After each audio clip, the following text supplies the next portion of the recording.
Kapan sih Allah itu murka kepada hamba? Padahal Allah itu menyebut dirinya Rahman dan Rahim. Allah itu murka cuma satu aja, Pak. Al-kibriya uridai. Kesombongan, merasa besar, merasa berilmu, merasa mulia. Itu adalah ridai, itu adalah perhiasanku, rida. Ini rida. Ulama dulu pakai ini itu seakan-akan wajib. Seakan, bukan wajib. Secara uruf. Kalau nggak pakai ini kayak taklim nggak pakai kopiah gitu. Ustadz kalau taklim nggak kopiah gimana? Saya sebenarnya kan malas pakai kopiah, garu kepala, ada kotombenya hidup kan. Tapi karena ngormatin bapak ibu ini saya pakai kopiah. Senangnya sebenarnya nggak pakai kopiah, nyamannya. Tapi ulama kita dulu kalau taklim pakai ini. Hatta Sayyidina Ali, dia tanggalkan ridanya dan dia mengatakan, Nabi wafat. Saya tidak akan menggunakan rida sampai selesai mengumpulkan Quran, kecuali hari Jumat, sholat Jumat. Jadi sholat Jumat beliau pakai ini. Kan dulu waktu salah satu guru saya setiap Jumatan selalu pakai ini. Tapi di akhir hayatnya karena Ciputat mulai gerah, beliau udah jarang pakai ini. Kita malu juga pakai itu. Tapi aslinya pakai ini. Akhirnya kita setiap kali sholat pakai terus. Tapi jangan taruh di tempat sejadah, Pak. Bukan begitu. Ini pakaian badan, pakaian di sini. Maka saya menyarankan kalau kajian hikam, silakan ya dibeli, ya dipakai di sini. Ya siapa tahu nanti jadi kayak anak panti kan. Semua yang ngaji pakai ini. Bukan Pak, ini serius. Ini sunnah, ya sunnah adab. Ya. Kapan Allah murka? Ketika perhiasan-perhiasannya kita ambil. Apakah perhiasannya Allah? Itulah 7 sifat ma'ani. Kudrat, iradat, ilmun, hayat, sama, basar, kalam. Kudrah, kekuasaan, kemampuan. Hati-hati orang-orang yang sekarang mempunyai kemampuan. Baik dia umara ataupun ulama. Jangan pernah merasa ente sendiri yang buat begitu. Tapi Allah lah yang mau nitipkan itu semua. Pimpinan pesantren, hati-hati. Pimpinan thariqah, pimpinan majelis. Kudrat iradat yang Allah berikan itu. Termasuk kepada wali. Wali doa, tembus. Berarti dia fana dalam kudrat iradat Allah. Karena orang yang asik dengan 2 nama ini, doanya akan makbul. Ini rahasia para ulama kenapa doanya makbul. Karena dia mengerti kudrat dan iradat. Ya. Ini saya dapat kisah dari murid-murid Abah Gurus Kumpul. Abah Gurus Kumpul itu hobi nembak, Pak. Hobi nembak, sampingnya tentara. Mau nembak burung. Tentaranya suruh nembak, nggak kena-kena. Nggak mati dong. Nah, beliau nembak, kena, mati. Ditanya sama si tentara ini, rahasianya apa Abah Guru? Jawaban beliau, ente lihat dulu dia kapan dia lupa mengingat Allah. Kan bingung itu tuh. Kapan sih burung lupa mengingat Allah? Itu masyhur di kalangan murid-murid beliau tentang itu. Nah itu kasyafnya beliau tuh. Tahu dia kapan si burung lupa ingat Allah. Karena memang rumusnya binatang itu dia tidak dicabut nyawanya kecuali dia lupa mengingat Allah Subhanahu wa taala.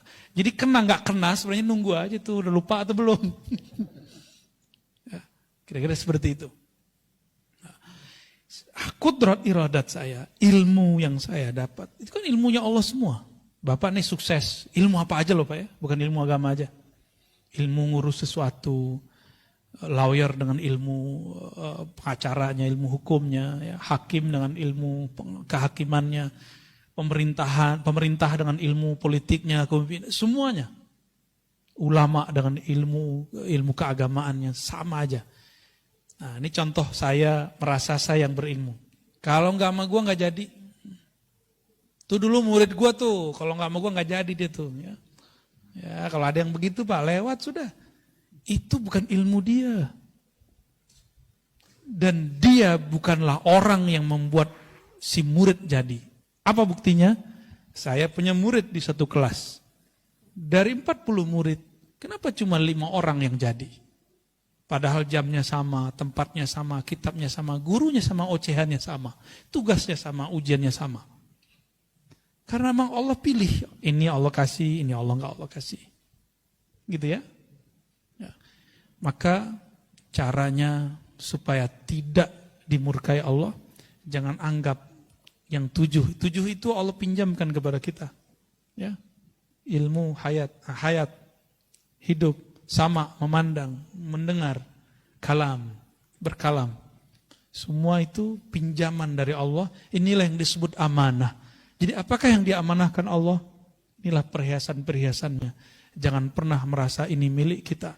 Siapa yang mengakuisisi milik Allah, maka Allah murka kepadanya.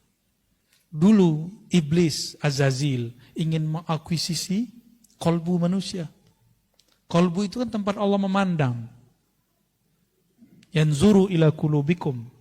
Allah memandang ke dalam kolbu. Itu bahasa hadis. Kalau bahasa ma'rifatnya, Allah bersemayam ke dalam kolbu hamba. Bukan berarti Allah menempati kolbu, bukan. Bersemayam di situ istiwa. Memandang dengan rahmatnya. Meliputinya. Kan istiwa artinya, bersemayam itu artinya meliputi. Dan kolbu itu lebih luas dari langit dan bumi. Maka disebutlah kolbu itu arsullah. Kolbu itu seperti aras pada langit bumi. Tapi kolbu bukan aras. Ingat, kolbu bukan aras. Ketika syaitan, iblis mengatakan, ya Rabb, izinkan aku menguasai kolbu Bani Adam walaupun sesaat. Itu dia mau akuisisi kolbu manusia, enggak diizinkan. Inilah asbabul wurudnya. Kenapa kemudian iblis hanya diizinkan mengalir di semua darah. Inna syaitan yajri majrad dam. Tahu hadisnya? Sesungguhnya syaitan mengalir di setiap pembuluh darah, tapi tidak diizinkan masuk ke dalam kolbu. Dia cuma bisa ngirim pesan was-was. Makanya orang kalau was-was, jantungnya berdebar. Nggak nyaman aja. Nah, kalau itu terjadi, baca ta'awuz, lalu syahadat. Nih, ingat-ingat. Pertama ta'awuz, a'udzubillahiminasyaitonirrajim. Aku berlindung kepada Allah dari syaitan yang rajim, yang memberi was-was. Lalu syahadat, asyhadu an la ilaha illallah. Kalau hafal, baca surah Al-Hadid ayat 3 7 kali. Huwal awwalu wal akhiru wal zahiru wal batinu wa huwa bikulli syai'in alim. Dipahami maknanya. Dialah yang maha awal, semuanya bersumber darinya. Dialah maha akhir, semuanya abadi, semua yang dari Allah abadi. Selain Allah tidak ada yang abadi. Ya. Dialah yang zahir, dialah yang batin, dan dia maha mengetahui segala sesuatu. Hatta was-was ini Allah sudah tahu. Baru kita kemudian Fatihah, tawassul kepada Rasulullah SAW, lalu kita bersolawat. Insya Allah was-wasnya hilang. Di bawah zikir, Pak. Lalu zikir di kolbunya. Zikir apa yang antum tahu? La ilaha Allah, la ilaha illallah. Banyakin la ilaha Allahnya. Insya Allah dalam hitungan detik, was-was akan hilang. Perasaan gak nyamannya langsung hilang. Insya Allah ya. Ada lagi? Oke. Assalamualaikum warahmatullahi wabarakatuh. Perkenalkan, saya Edi dari Joglo. Joglo? Ya, Joglo. Kirain Jonggol, Pak. Joglo, ya. Kembangan ya maksudnya. Oke, baik.